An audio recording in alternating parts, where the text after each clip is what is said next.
السلام عليكم ورحمة الله وبركاته. حياكم الله متابعينا الكرام. في هذا الفيديو راح نحكي عن حل مشكلة انخفاض الصوت رنين الاتصال.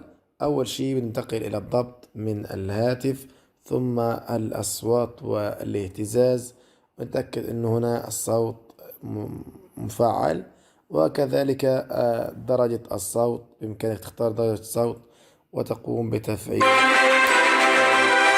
هنا بهذا الشكل. أما الآخر أصدقائي الكرام، نقوم بالنزول بالأسفل هنا إلى إمكانية الوصول على التحسينات السمعية، وهنا تجعلها توازن بالوسط، وهنا تقوم بإيقاف. هنا كلمة فعل قم بإيقاف الأحادي، كل الأصوات قم بإيقافها، وراح تحصل على أفضل صوت إن شاء الله. والسلام عليكم ورحمة الله وبركاته.